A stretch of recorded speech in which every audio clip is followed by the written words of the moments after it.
Bon bien, bonjour à tous. Bienvenue au webinaire SolidCAD sur l'utilisation des nuages de points dans la suite infrastructure d'Autodesk, de la suite ASC. On va s'attarder à l'incorporation des nuages de points à l'intérieur des produits InfraWorks, Civil 3D et Recap. C'est une courte formation, un court webinaire d'une quinzaine de minutes. Ça va rouler assez vite. Merci.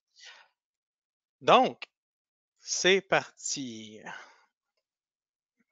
Je suis Maxime Carrier, je vais être en compagnie de mon collègue Martin Caudé pour répondre à vos questions au fur et à mesure de la formation ou du webinaire. Et donc, n'hésitez pas à utiliser le chatter ou le formulaire de questions pour nous envoyer vos questions. On va y répondre assez vite. Qu'est-ce qu'un nuage de points? Tout d'abord, voyons la théorie un peu. Un nuage de points, c'est une sommation assez importante. C'est un format d'encadrement de données de masse, on pourrait dire ça comme ça. C'est lorsqu'on veut représenter un point visuellement, mais qu'on aimerait avoir on ne souhaite pas alourdir notre dessin, par exemple, avec une symbologie pour chacun des points. Je pense par exemple à des points d'arpentage. On peut passer par le nuage de points. Donc, à partir d'un nuage de points, on peut faire apparaître des milliers, des millions de points à l'écran sans difficulté. L'intérêt des nuages de points à l'intérieur des produits Autodesk, ça va être surtout pour visualiser, interpréter la donnée au terrain. Le titre variable de la présentation parle d'incorporer les points, les nuages de points au sein des levées d'arpentage conventionnels. Eh bien, que ce soit par du scan, par du drone, par du levé aérien, les outils sont naturellement complémentaires. On parle de données géospatiales, on parle d'une donnée qui est riche visuellement, mais aussi en termes en termes d'information au niveau de la donnée. Donc, être capable d'interpréter la forme d'un arbre, son essence, simplement à partir d'un nuage de points, c'est quelque chose d'assez saisissant. Géolocaliser les objets, naturellement, toute la donnée en nuage de points est forcément soit placée localement dans un système de coordonnées défini ou géolocalisée en fonction de la méthode d'acquisition. On voudrait aussi produire des surfaces parce qu'au final, on sert des surfaces, par exemple, d'une route telle que construite ou d'un territoire sur une plus grande envergure pour produire nos designs préliminaires. Et on souhaite aussi idéalement extraire le plus automatiquement possible des lignes de peinture, des lignes de bordure, servir de la richesse de l'information du nuage de points, de la quantité du nuage de points dans nos opérations quotidiennes, à ramener l'arpentage à la maison si possible. Donc, tel que mentionné, il y a plusieurs sources. Pour ce qui est des nuages de points, si vous ne les connaissez pas bien, il y a plusieurs sources disponibles pour l'acquisition de ces données de masse-là. Le lidar aérien en fait partie, le lidar terrestre mobile aussi, juché sur des pick-up, par exemple.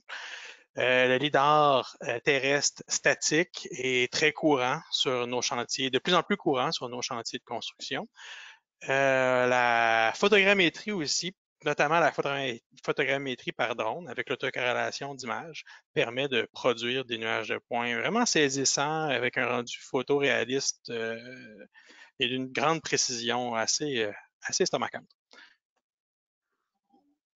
Rentrons dans les produits. Martin, je pense que ton micro est encore activé. Oh, je suis désolé.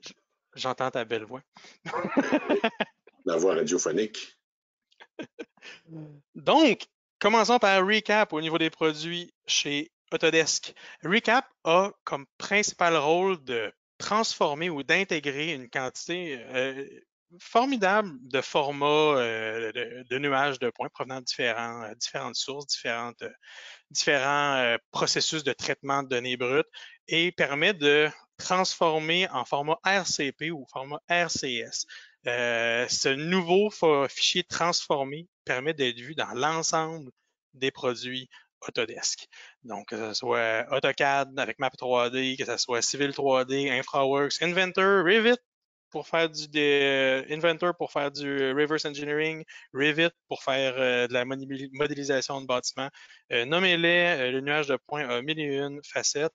Et en passant par Recap, on optimise la performance, on unifie la pratique de l'usage du nuage de points et on optimise la performance de ceux-ci à l'intérieur de nos outils Autodesk.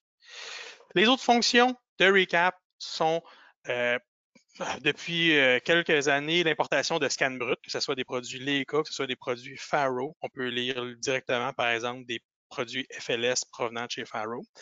À partir des scans bruts, on peut faire l'assemblage manuel ou automatisé de ces scans. On peut modifier, sélectionner, supprimer, exporter les nuages de points, j'en passe. Pourquoi pas une petite démonstration live? Laissez-moi ouvrir Recap. Par exemple, ici, j'ai un bel tuile de lidar aérien qui a été, qui a été scanné il y a quelques années. Si vous êtes aussi irrité que moi et vous voyez qu'il y a des difficultés à tout faire apparaître les nuages de points pour la manipulation, c'est parce qu'il y a un setting qui est à ajuster. Le setting, c'est la portée visuelle des points. Dans mon cas, je vais le mettre à 2 km et je vais agrandir mon champ de vision pour voir un peu plus mon nuage de points. Et voilà, on voit l'ensemble de mes nuages de points. Donc, immédiatement, à partir d'ici, on peut faire la gestion de région. On peut prendre le nuage de points, le nettoyer, le subdiviser. La manipulation est manuelle. Ce que ça implique, c'est par exemple que je voudrais ramasser mon emprise routière de part et d'autre ici, approximativement. Je serais capable de prendre cette donnée, l'envoyer dans une région, tiens, emprise, l'isoler et supprimer l'ensemble des points qui ne m'intéressent pas pour pouvoir optimiser notre travail ou vraiment se concentrer sur la zone du nuage de points qui nous concerne. C'est des petites manipulations. Là, j'ai fait ça rapidement, mais c'est des manipulations efficaces à l'intérieur de Recap. Toujours en penser qu'on va prendre ce nuage de points-là et l'envoyer dans un autre produit. Il n'y a pas d'autres produits finis dans Recap que produire un nuage de points. Simplement de choisir la forme que l'on veut. Ensuite, Civil 3D. Civil 3D, tel que mentionné, au même titre que Civil 3D, au même titre qu'InfraWorks, vont utiliser directement les fichiers RCP. Sautons immédiatement à l'intérieur de Civil. Pour intégrer un fichier de nuage de points à l'intérieur de Civil 3D, il faut simplement aller dans... C'était dans... Non, je ne suis pas dans la bonne interface, désolé. Je reviens dans Civil 3D, je suis dans Map 3D. On s'en va dans Insérer et sous nuage de points, on attache le nuage approprié. Moi, dans ce cas-ci, j'ai un nuage de points, un RCP de pile qui n'est pas trop lourd. J'aimerais vous montrer. Ça s'insère similairement comme une référence externe. Ici, j'ai un beau petit nuage de points. Et ce que Civil 3D permet de faire, c'est prendre le nuage de points et produire une surface. Depuis la version 2020, on a un beau bouton ici lorsqu'on sélectionne notre nuage de points pour créer une surface à partir de nuages de points. Mais dans les versions antécédentes, il fallait aller dans l'onglet Début, sous Surface, créer une surface à partir d'un nuage de points. C'est ici que ça se passait. Mais maintenant, c'est intégré dans l'onglet Contextuel.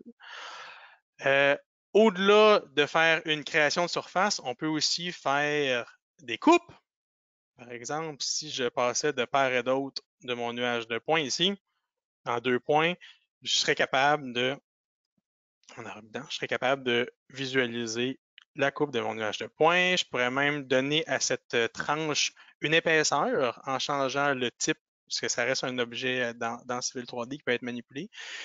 Je pourrais faire une section, par exemple, puis en réduire la taille pour me faire, par exemple, une vue de profil et pouvoir snapper, si jamais je faisais une polyligne 3D, pouvoir snapper à l'intérieur de mon nuage de points.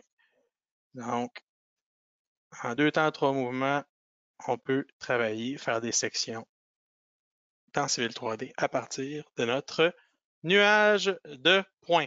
Donc, notre finalité sera de faire des coupes, sera de donner un avant-goût, un échantillonnage dans Civil 3D faire une représentation 2D d'une donnée 3D au final. Parce qu'on cherche à faire des rapports, des mises en plan, j'en passe. Si je me remets en vue de repère et que j'enlevais ma coupe et que je revenais à mon nuage de points, si j'avais à ajouter ça dans une surface, je lancerais l'option de créer une surface à partir d'un nuage de points. J'ai l'option de resegmenter mon nuage de points. Pour l'instant, la densité est relativement faible de ma pile, à peu près avec un point au 28 cm. Mais on pourrait la retrancher et prendre un point, par exemple, au 5 mètres et réduire la taille. On peut aussi en sélectionner plusieurs nuages de points. Je pourrais même en sélectionner seulement une partie. Tiens, si je prenais...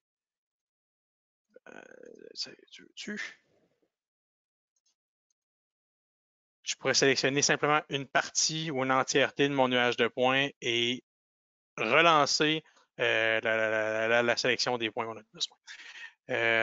Dernière étape, passer un filtre ou pas à l'intérieur des nuages de points. Sautez pas tout de suite à créer une surface parce que par défaut, il va avoir tendance à filtrer des points.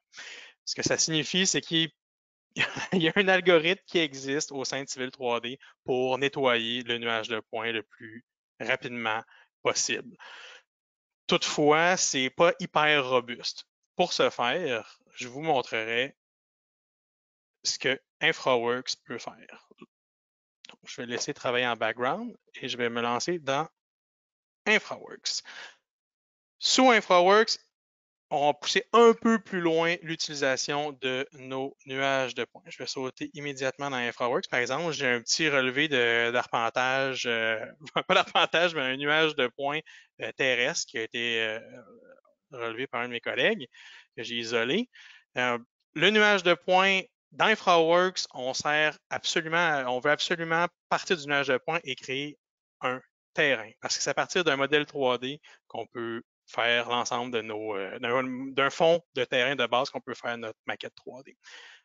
Pour ce faire, si on veut partir d'un nuage de points incorporé à partir de nos sources de données, je vais simplement aller dans l'onglet Gérer, sous nuage de points, lancer la création de terrain par nuage de points et lui spécifier, chose intéressante, l'extraction de points au sol. On souhaite créer un modèle numérique de terrain avec notre nuage de points. Et ce qui est intéressant, c'est qu'InfraWorks a des algorithmes de classification d'objets.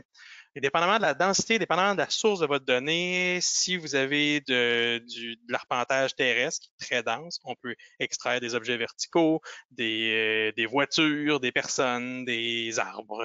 C'est assez varié ce qu'on peut extraire, qui appelle ça objets verticaux. Nous, ce qui va nous intéresser surtout, c'est de classifier les objets au sol. Dès que je lance le traitement, je ne le lancerai pas. Je vais faire un show de cuisine, je vais vous le montrer. Là. Dès que je lance le traitement, il va me produire deux choses. Une classification accessible dans les thématiques de nuages de points ici. Donc, je vais avoir, j'ai été avec des paramètres par défaut. Donc, il a estimé plusieurs objets, notamment des bombes dans le sol comme étant des objets qu'il devait extraire. À vous de jouer avec les paramètres et potentiellement aller dans la personnalisation pour extraire exactement les points que vous voudrez. Dans ce cas-ci, j'ai été par défaut. Ça va très bien faire le travail pour la démonstration ici. Une fois que nos points sont extraits, il y a aussi créé en parallèle une surface de terrain qui s'est basée sur les points au sol. Donc, à partir de ça, on est capable de produire notre maquette 3D sans problème. On peut prendre la donnée et dans l'exportation du nuage de points aussi, exporter le fichier des points en fichier RCS. Que ce soit les points au sol seulement ou les points classifiés pour pouvoir être réutilisés ailleurs dans les produits d'Autodesk. Maxime? Oui. Pour ce que tu nous présentes là, ça peut représenter à peu près combien de temps, ce que tu as fait là? La classification puis la production, Ouais. ça va dépendre de la densité puis de la grosseur du nuage de points. Ça peut être une affaire de minutes, comme ça peut être une affaire d'heures. Okay. Le plus gros que j'ai vu dans les traitements, c'est du 35-50 minutes, mais pour gigantesques nuages de points, des projets très ambitieux. Tandis que, je dirais, à l'intérieur de quelques millions de points, on peut parler dans une quinzaine de minutes. Là. En dedans d'une dizaine de millions de points, une quinzaine de minutes. Donc, il faut faire et la classification et la modélisation du terrain. J'ai Bien une question entendu. pour toi. Vas-y. Excuse-moi, parce qu'on est dedans, là. Oui. Est-ce que Recap est capable d'importer un point de cloud qui a été créé à partir d'un drone qu'on aurait au préalable géré dans Agisoft? Photoscan? Ouais. Bien sûr. Sûr, hein, c'est Généralement, ça. il va produire des C'est ce que je me disais. PAS, des PTS. C'est assez commun, là. Moi, personnellement, j'étais plus un fervent de Pix4D pour le drone. Je connais moins Agisoft, mais oui, en effet, tout format de nuage de points est digérable. Tout est Dans une question Recap, de ça peut être format. envoyé. C'est toujours une question de format, mais vous pourriez le valider. Il n'y a aucun problème. Sur le Merci. site d'Autodesk, il va vous spécifier. Parfait. D'autres éléments très intéressants au niveau des nuages de points, c'est l'extraction d'éléments linéaires. Là, déjà, on a fait beaucoup, on a avancé de beaucoup, ce que bien des gens feraient comme travail manuel au niveau de la classification du nettoyage. L'extraction, toutefois, d'éléments linéaires est fort intéressant. C'est une des options ici, extraction d'objets linéaires, qui permet, par exemple, parmi les différents styles qui sont disponibles, ici, appelle ça des styles, mais c'est des éléments de ligne programmés, là, on pourrait aller chercher les bas de bordure où il va focuser sur, si je sélectionne, je fais en vue en plan ma bordure, il va aller m'extraire le bas de bordure en 2D et en 3D, puis vraiment snapper le point le plus bas.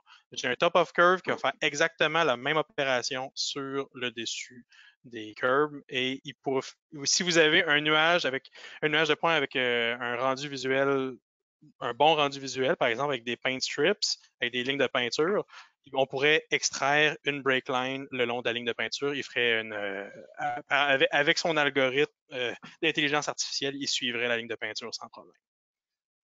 Donc, par exemple, si je sélectionne une petite démonstration, si je sélectionne quelques points approximativement le long de ma curve et que je double-clique, il va faire l'extraction automatique de ma ligne.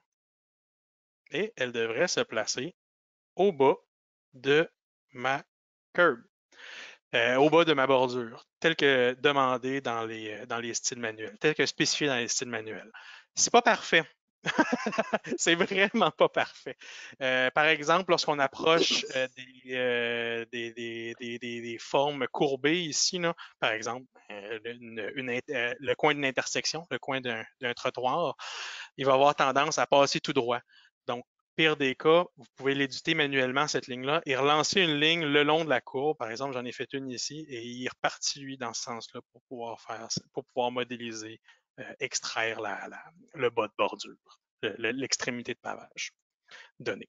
On peut aussi produire à partir de chacune de ces lignes-là, si je retourne dans mon master, des coupes transversales ou des levées transversales. Lui, dans le fond, ce qu'il va faire, c'est si je sélectionne, par exemple, la ligne qui est présente ici, je faisais un clic droit et que je génère des lignes transversales, il va faire une requête sur le nuage de points, pas sur la surface produite, mais le nuage de points, pour produire des extractions de coupe transversale.